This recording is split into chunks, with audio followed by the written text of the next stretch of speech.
Buenas tardes y bienvenidos un día más a este magnífico programa de Víctimas del Odio en Radio Ya. Soy Jesús Muñoz, autor de la web malosdatosfalsos.com y del canal Malos Datos Falsos TV.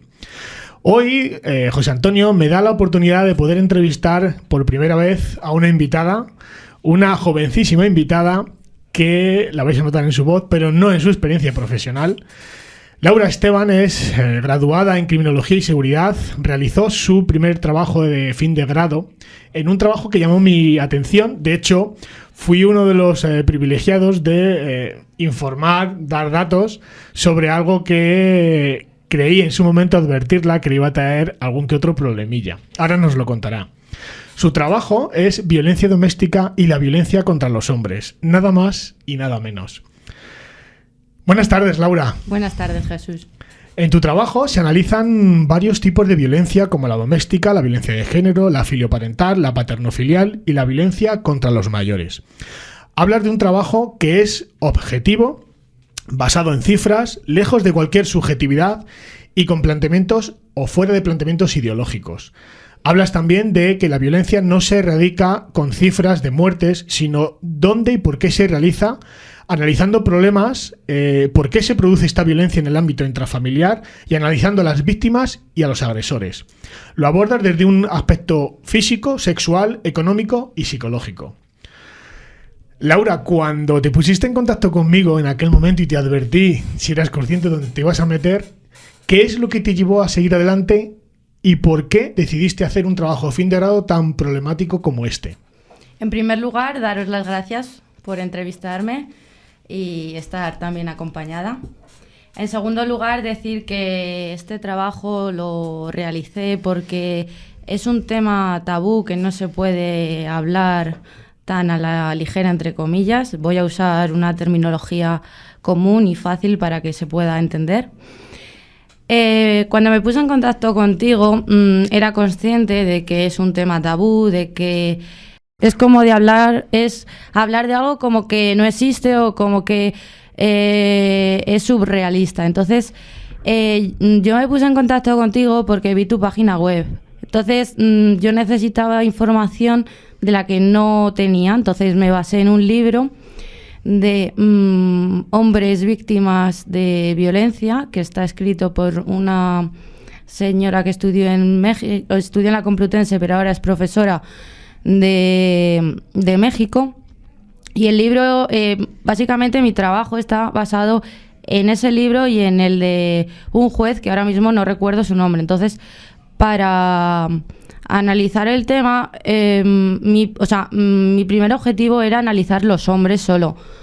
Pero, como has dicho antes, en cuanto a los problemas que tuve, no es que ya fuera por el tema en sí, sino que tuve la oportunidad de que me lo llevara un doctor en psicología llamado Francisco, que fue profesor mío de antropología, al cual le dije que no, porque tenía otro tutor que pertenecía a la Guardia Civil y a día de hoy pues ya no está en la universidad. Entonces, yo abordé el tema desde la objetividad, porque considero que si somos subjetivos entra la ideología o la experiencia, entonces yo no quería. En cuanto a las cifras, me puse en contacto con asociaciones, me puse en contacto con... me leí una serie de libros y demás, y llegué a la conclusión de que el libro fundamental era el que te acabo de decir, el de esta señora. Entonces, al ver que mi objetivo hacia lo que son los hombres maltratados era muy arriesgado, me recomendaron que abordara los distintos tipos de violencia. Entonces, no es que yo quisiera hacerlo, pero me daba más material. En cuanto a las violencias que has mencionado, sí, es verdad que yo las describo y analizo a los sujetos, hago una especie de perfil, pero en cuanto a los perfiles siempre se ha dicho y se dice que no hay un perfil único. A día de hoy, en cuanto a los hombres maltratados y por lo poquito que yo sé de lo que he podido investigar, sufren mucho y desde mi experiencia y los datos que yo he analizado, están más o menos igualados en cuanto a lo de las víctimas de violencia de género. ¿Eres consciente de lo que estás diciendo? Sí, soy consciente de lo que estoy diciendo. Entonces, yo no es que esté a favor ni de... O sea, yo no estoy en contra de la violencia hacia las mujeres, tampoco estoy en contra de la violencia hacia los hombres. Considero que es una violencia y cuando la violencia se da entre dos personas, no importa el género, no importa la edad, no importa la etnia, ni la raza, ni la religión. ¿Qué problemas encontraste cuando iniciaste este camino? Y te advertí muchas veces, sé que fui muy pesado, porque me parecías una persona demasiado joven como para que te encasillaran y tuvieses que sufrir lo que ya muchos hemos pasado. Y quiero recordar que algunas palabras que no vamos a contestar, no vamos a reproducir, perdón, te encontraste con algunos, vamos a decir, pequeños escalones en el proyecto, en el estudio, a nivel universitario, con algún que otro compañero, profesores, en el propio centro. Descríbenos qué tipo de problemas te fuiste encontrando poquito a poco a medida que fuiste llegando a la, que tú, como yo le digo, llegar a la luz, cuando llegaste a ver lo que nos has descrito, y es que hombres y mujeres sufren el maltrato por igual, es decir, que la violencia en el ámbito intrafamiliar es bidireccional. ¿Qué problemas fuiste encontrándote con el tiempo? En primer lugar, yo cuando ya di el nombre del tema, hubo cosas que no sentaron bien. Yo en un primer momento el trabajo se quería denominar hombres maltratados. Entonces me dijeron que no se podía llamar así porque era muy exclusivo. La verdad es que no es que fuera muy exclusivo, es que cuando vas a hacer un trabajo de fin de grado, cuanto más pequeño y más selectivo es el tema, mucho mejor, porque analizas ese problema en cuestión y no tienes que analizar 20 o 30 problemas. Entonces me dijeron que no lo hiciera así, porque era muy arriesgado, y que básicamente el profesor, el doctor de psicología que quería llevármelo, me dijo que no quería llevarlo ningún profesor. Eso para empezar. Entonces, partiendo de esa base, me ofreció la posibilidad de llevármelo él.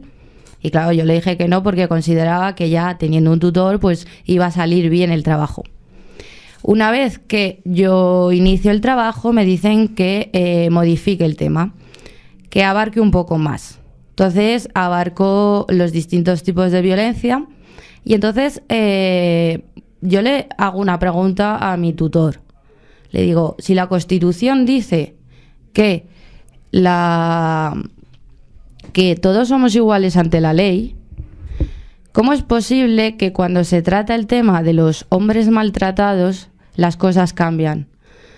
Entonces, mi primer escalón fue el que no quisiera llevármelo ningún profesor. El segundo fue que el tema en sí no era adecuado.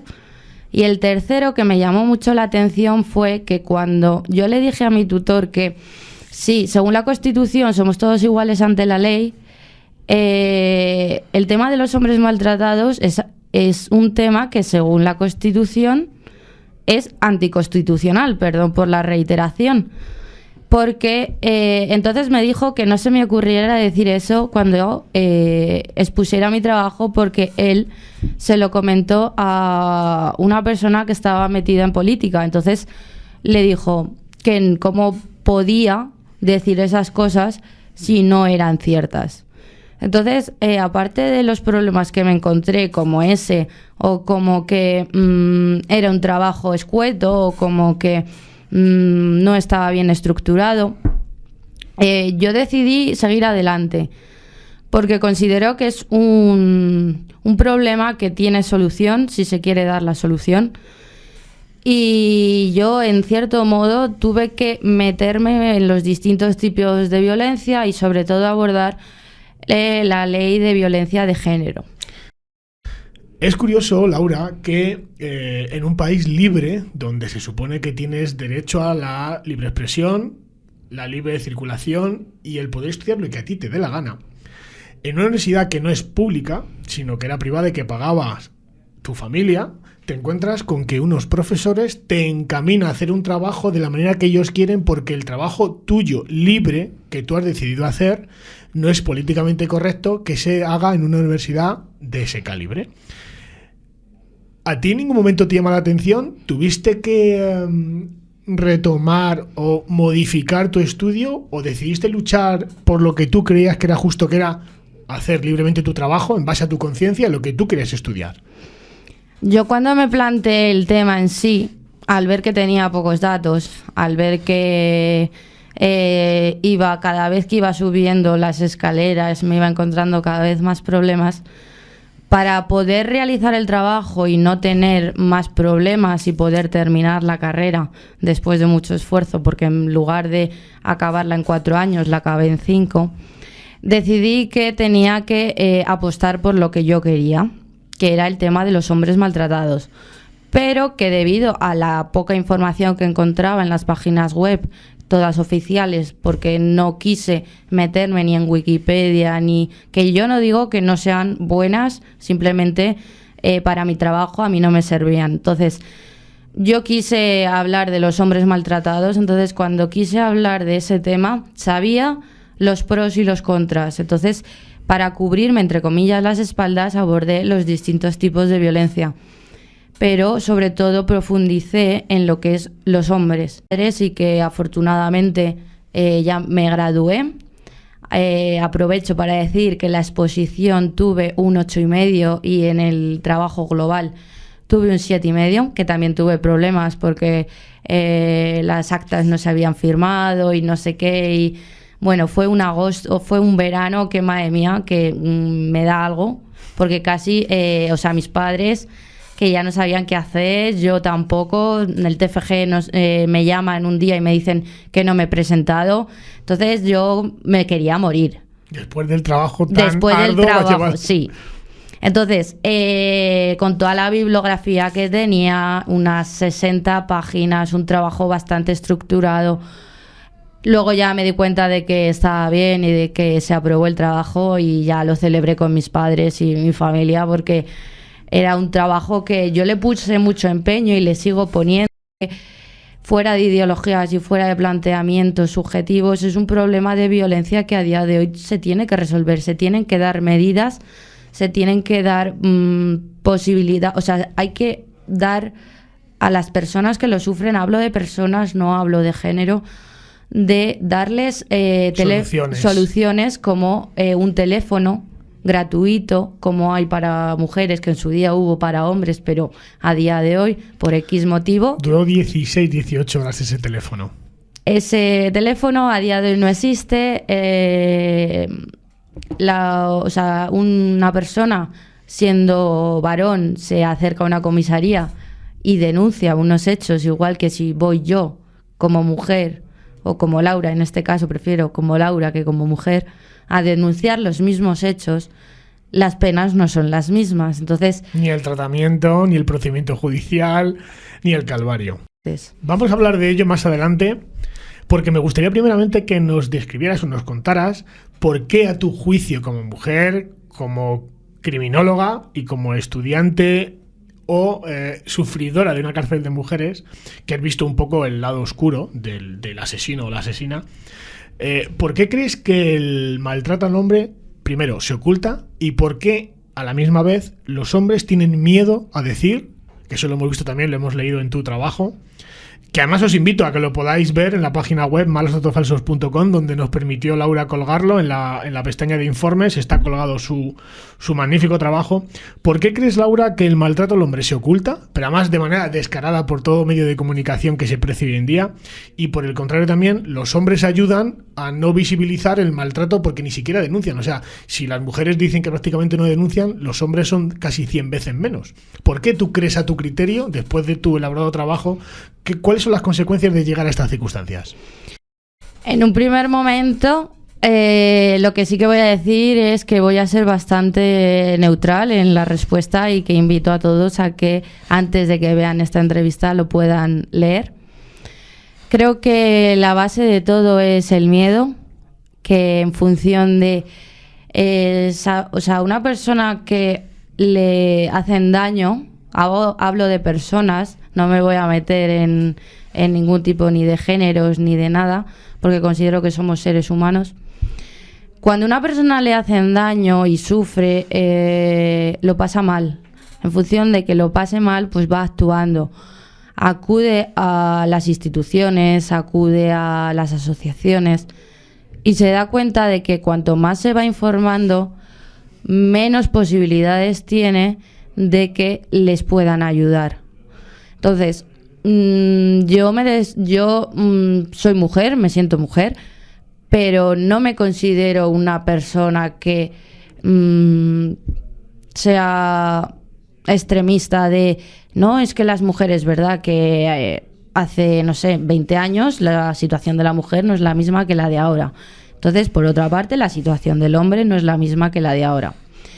Considero que hombres y mujeres tienen los mismos derechos, que a la hora de denunciar hay el miedo, que dicen, no, el miedo, no, es que hay miedo realmente, y que cuando se hacen manifestaciones o cuando se hace una serie de o reuniones o no sé, o una conversación de amistad o de pareja, hay veces que el entendimiento que se hace no es el adecuado. Entonces, si partimos de la base de que dos personas, ya sean hombres, mujeres o el sexo que ellas consideren, si no hay entendimiento, no hay solución. No voy a entrar en temas políticos, no voy a entrar en temas ideológicos, pero desde mi modesta opinión, considero que si hay violencia, en primer lugar hay que tomar una serie de medidas preventivas.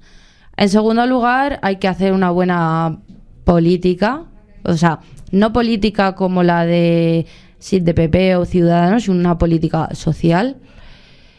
Y desde ahí trabajar, pero trabajar a fondo, es decir, trabajar con criminólogos, que no somos CSI, que somos personas preparadas, que hemos estado 4 años estudiando, y que todos aquellos que digan, no, es que la criminología, no, es que yo soy criminóloga, hay un colegio maravilloso de criminólogos en Madrid, y considero que el estudio de un problema, formándose y estableciendo medidas, se puede solucionar. Defínenos, porque a día de hoy, Laura, aunque te parezca raro, hay mucha gente que se va acercando, por suerte o por desgracia, a este mundo de la ideología de género, de las denuncias falsas o de las situaciones de maltrato en ámbitos intrafamiliares.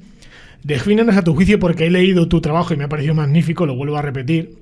Y creo que hay una parte donde describes la diferencia entre la violencia doméstica y la violencia de género. Descríbenos tú desde tu perspectiva y con tu trabajo, que todavía está casi salido del horno, aunque han pasado casi 2 años.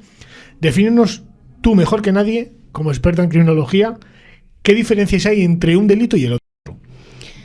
Te podría decir que la violencia doméstica abarca la violencia hacia los menores, hacia los ancianos, hacia los hombres y hacia las mujeres. Es una violencia doméstica, es decir, que abarca todo lo que es el ámbito familiar, ya sea intrafamiliar, ya sean entre hermanos, que hablaríamos de otro tipo de violencia, pero lo que es como si fuera, para que se pueda entender, un globo en el que hay distintos tipos, y por un lado está la violencia doméstica y por otro lado está la violencia de género.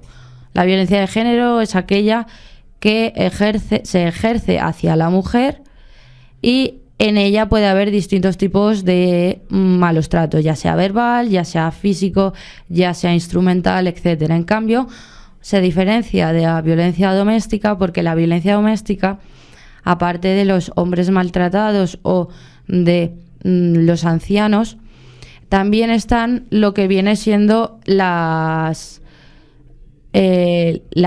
hijas o los hijos, que ahí entraríamos en la filioparental. Entonces, la doméstica es lo que abarca un poco todo, exceptuando o básicamente en el límite con la violencia de género. Entonces, a día de hoy la violencia de género está regulada y la violencia doméstica también. Es decir, La violencia doméstica se regula desde otra perspectiva y los sujetos son distintos, ya sean hijos, ya sean sobrinos, ya sean tíos, ya sean hombres. Es decir, es la unión más que el género. Es decir, si son padres o hijos, porque ahí sería filioparental, si es del hijo al padre o si es del padre al hijo, sería paterno-filial. Y si es de la mujer al hombre, sería violencia doméstica. Actualmente conocida como hombres maltratados, pero a día de hoy es violencia doméstica. Laura, quiero leerte, no sé si eres conocedora, creo que sí, pero también hay mucha gente que se está acercando a este mundo, como he dicho anteriormente, y desconocen la mayor parte de la perspectiva de la ideología de género y lo que ha conllevado construir esta deleznable ley de protección a la mujer, o supuesta ley que protege a la mujer. ¿Tú sabías que esta ley nació con más de 150 recursos de inconstitucionalidad? No. ¿Tú sabías que nació esta ley con un informe, del propio Consejo General del Poder Judicial que dice en su apartado 11º que es en cuanto a la ley integral de violencia de género? Dice que esos delitos se basan tan solo en que el agresor sea hombre y presumiéndose en la ley de su intencionalidad, llevó al derecho penal de autor incompatible con la Constitución. Este es el informe al anteproyecto de ley orgánica 1/2004. ¿Cómo es posible que el informe del Consejo General del Poder Judicial se metiese en un cajón y el propio Tribunal Constitucional, modificando todos sus miembros e introduciendo con calzador a María Emilia Casas, supongo que hay cosas que tú no conocías? ¿Cómo puede ser que numerosos jueces de este país recurran esa ley porque la creen inconstitucional, porque vuelve a instaurar el derecho penal de autor, que es aquel que instauraba que un negro por ser negro tenía que ser esclavo, que un judío por ser judío tenía que ser gaseado, torturado y sus mujeres violadas? Y ahora el derecho penal de autor se establece de nuevo en España con la ley 1/2004, donde toda persona que tenga pene, es decir, hombre blanco heterosexual, porque los inmigrantes no son maltratadores ni son violadores, cuando prácticamente, siendo una población del 9,2%, están rodando cerca del 43-48% de los asesinatos en violencia de género y cerca del 70% de los abusos sexuales. ¿Cómo puede ser que en un país tan democrático, en el que tú estudiaste una carrera que casi te cuesta no sacarte este fin de grado, teniendo estos recursos y teniendo este informe en contra, cómo es posible que una ley se lleve a cabo adelante cuando además tú como mujer nos puedes decir si realmente os protege o no? Lo de proteger o no proteger es un tema muy escabroso. Es decir, yo creo que para sentirse protegido, uno se tiene que proteger. Si uno no se protege, por mucho que le proteja el Estado, su familia, sus amigos, considero que la protección tiene que ser primero de uno. Es decir, yo como mujer o tú como hombre.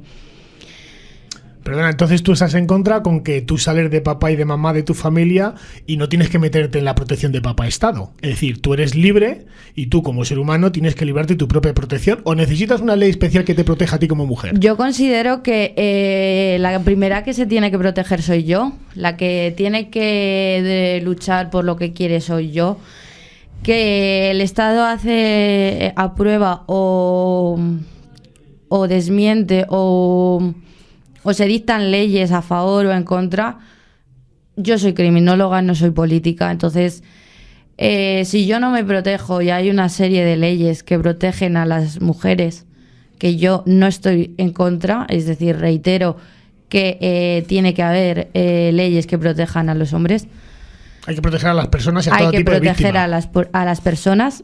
Entonces, no es cuestión de que el Estado te proteja, no es cuestión de que se hagan más leyes. Yo creo que es más la concienciación de un problema que a día de hoy sigue estando. No somos negros, no somos judíos, pero es el mismo problema que hace igual 40 años. Entonces, de distinta manera, sí. Y en función de lo que me has dicho del Consejo General del Poder Judicial.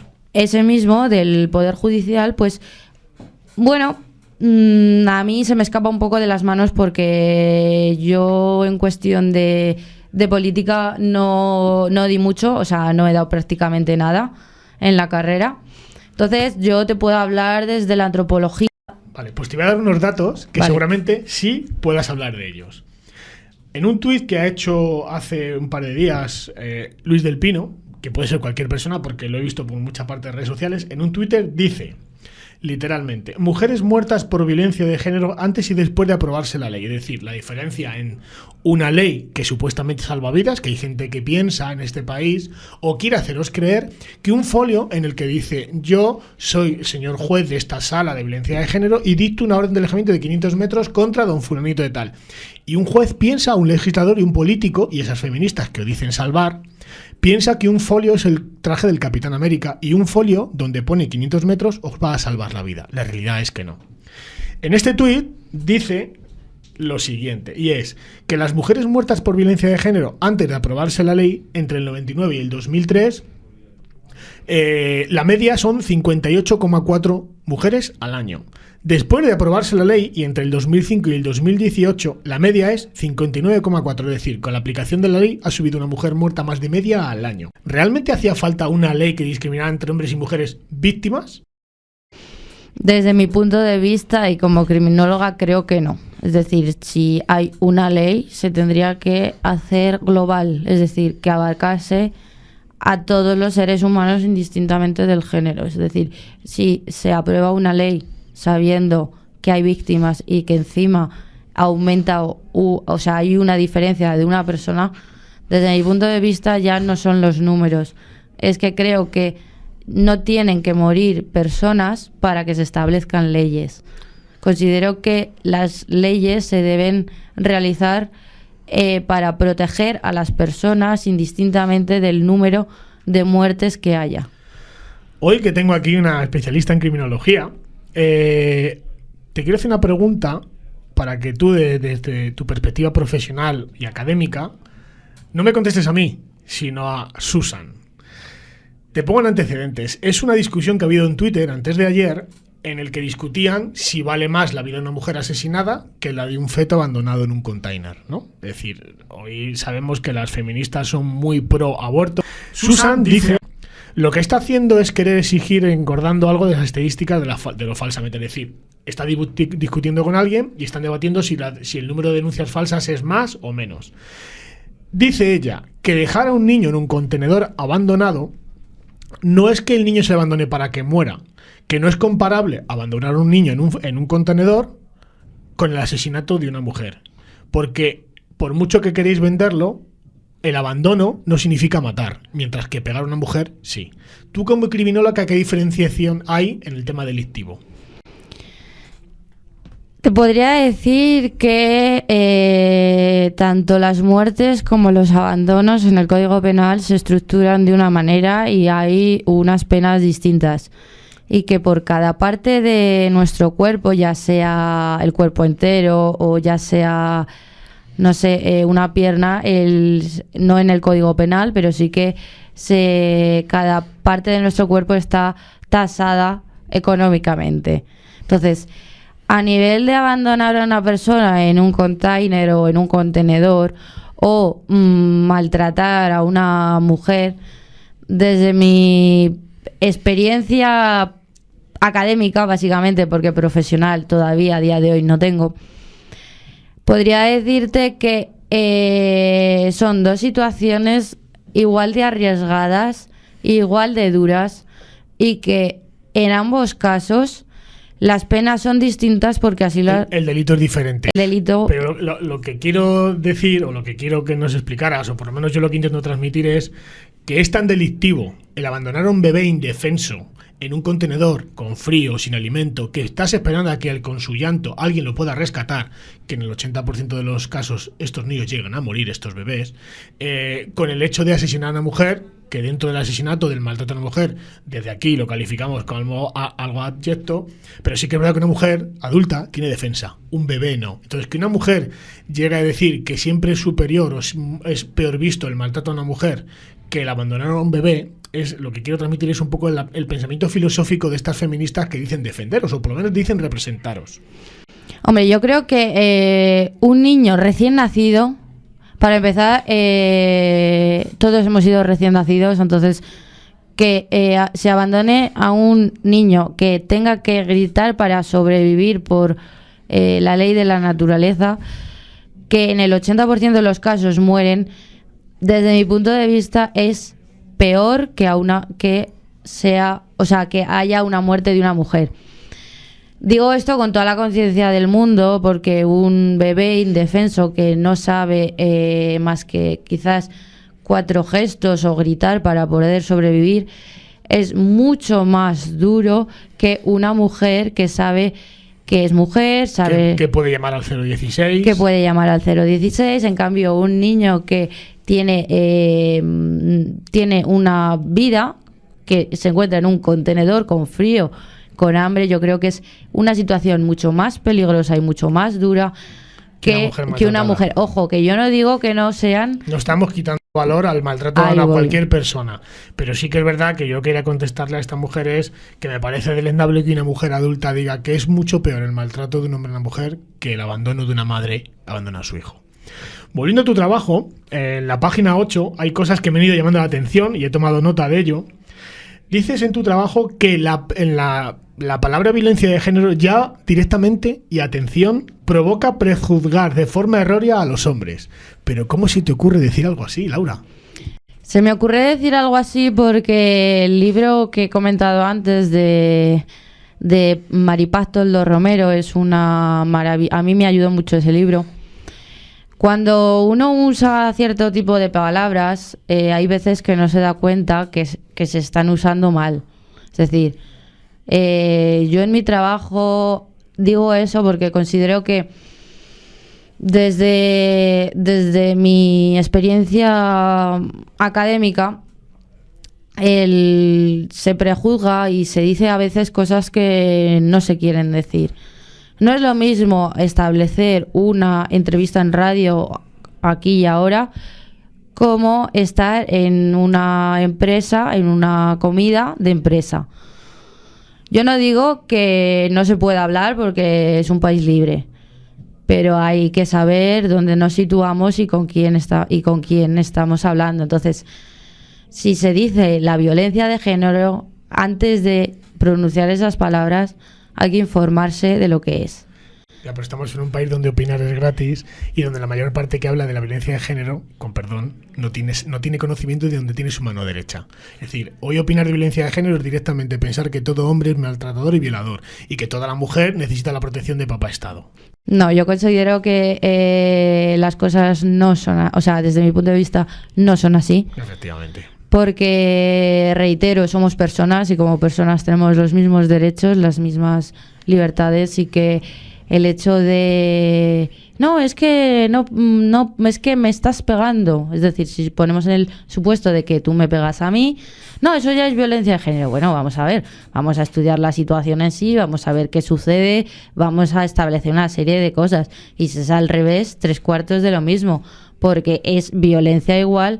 Y hay que saber que la violencia de género es del hombre a la mujer, pero también hay que tener conciencia de que hay al revés, de la mujer al hombre. Yo en esta parte, Laura, si me lo permites, yo me voy a mojar. Yo entiendo como violencia intrafamiliar el maltrato a una persona siempre y cuando una actuación física de maltrato físico o psicológico sea reiterado en el tiempo.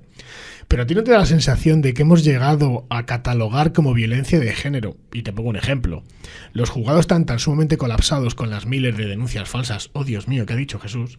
Que se están catalogando como casos de violencia de género, casos de maltrato animal.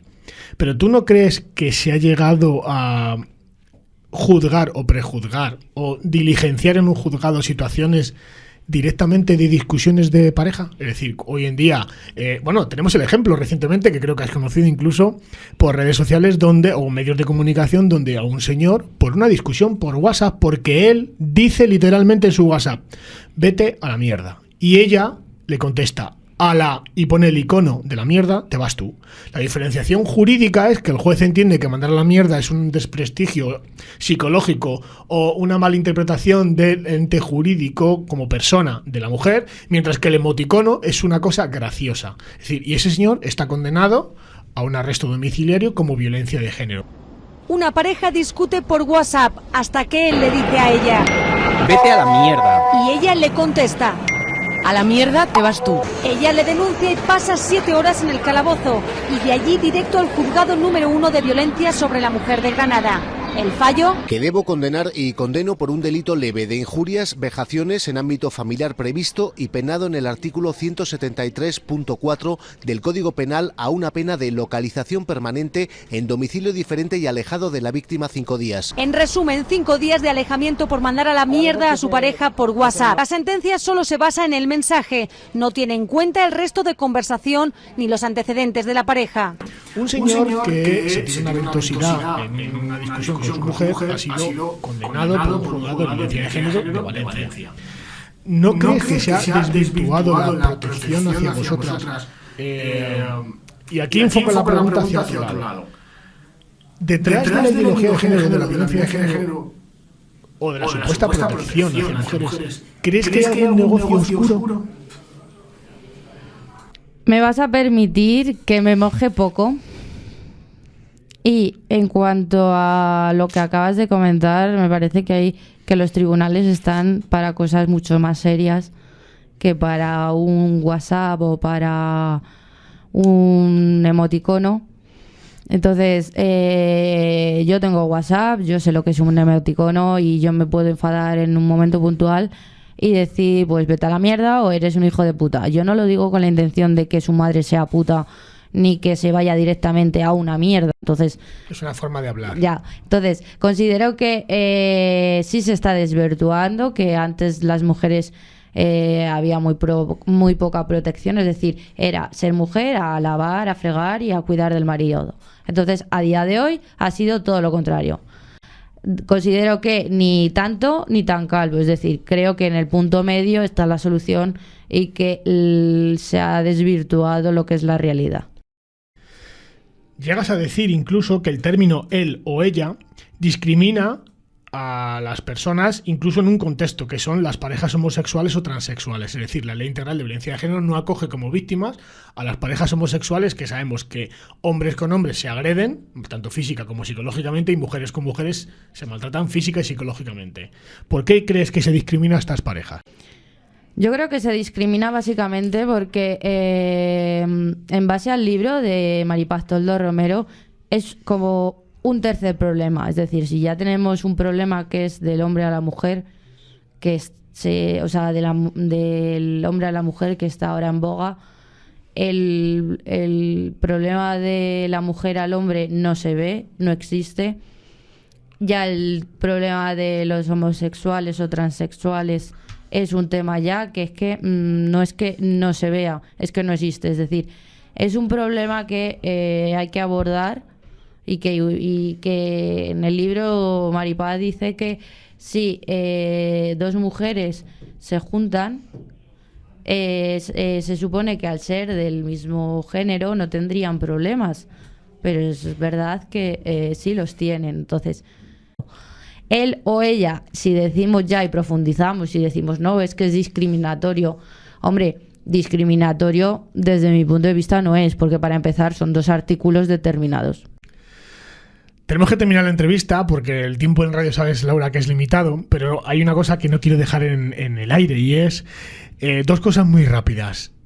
La violencia hacia el hombre es más habitual, la que sufre, ¿es la violencia física o la psicológica? ¿Y cuál es el perfil psicológico del hombre maltratado? Creo que es más la psicológica que la física, pero tendría mis dudas. Y en cuanto al perfil de hombre maltratado, considero que es una persona con estudios, con formación, con una vida estructurada y que puede ser el vecino del quinto como el vecino del primero. Es decir, no hay un perfil único ni exclusivo. Hay que analizar la situación y en función de la situación ver qué tipo de persona es. Para terminar, Laura, ¿qué recomendaciones desde el punto de vista criminológico podemos mandar a esos hombres que están o empiezan a reconocerse como hombres maltratados, no tienen un 016, no saben dónde recurrir? ¿Qué le podemos mandar desde aquí, desde estas ondas, para que cualquier persona, hombre que sea maltratada o maltratado en este caso, pueda tener un mínimo aliento para poder salir de esa situación? Considero que serías muy bueno aconsejándoles. Gracias por la parte que me toca. Y desde el punto de vista criminológico, puesto que nosotros, los criminólogos, parece que no existimos, que no somos nadie y que poco a poco nos estamos haciendo un hueco, considero que fuera los WhatsApp, fuera los SMS, tomarse un café con la persona o ya sea que el tipo que sea, y que te cuente la situación en sí y le puedas aconsejar. Yo creo que no hay nada mejor que el tú a tú y el poderle ayudar.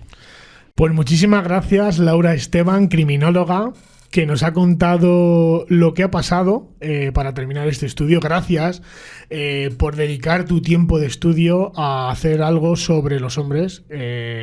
Yo me considero un hombre maltratado desde el punto de vista que he sufrido muchas denuncias de malos tratos. Agradezco mucho haberte conocido, haberte acercado hasta mi página web, que hayas terminado tu trabajo, de lo cual me alegro.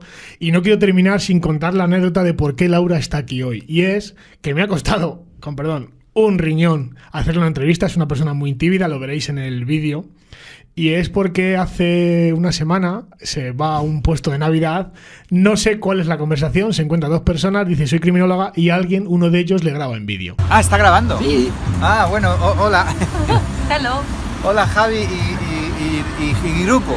Pues casualmente que estuvimos hablando de las mujeres, malos tratos y eso, vengo a una churrería, tomamos unos churritos y me he encontrado a Laura, que resulta que es criminóloga y ha hecho una tesis que por lo visto no ha sido, ¿cómo es? No ha estado muy bien aceptada porque resulta que yo terminé la carrera de criminología y aposté por hacer un trabajo de hombres maltratados. Entonces, lo primero que se me dijo es que el tema en sí no iba a agradar mucho y lo segundo, que me lo iba a llevar un catedrático. Entonces, mi trabajo de fin de grado consiste en hablar los distintos tipos de violencia hacia el hombre, hacia la mujer, hacia los niños, hacia las personas mayores y todo tipo de violencia, sin tener ningún tipo de exclusividad. Entonces resultó ser que me dijo mi profesor que no podía decir que la ley es anticonstitucional. Yo tengo un trabajo publicado en Jesús Muñoz, malostratosfalsos.com, soy Laura Esteban y si quieren y desean verlo, allí lo pueden encontrar. Me manda el vídeo y me enfado con ella diciendo, o sea, que no me concedes una entrevista y vuelcas un vídeo en YouTube, una red social. A partir de ahí se puso las pilas, guardó su vergüenza en un bolsillo y aquí la tenemos hoy dándonos pues una clase magistral sobre criminología y el maltrato al hombre. Mil gracias a Laura Esteban, gracias a Radio Ya, Jesús Muñoz, malostratosfalsos.com, aquí tenéis vuestra casa. Gracias, Laura. De nada, vosotros.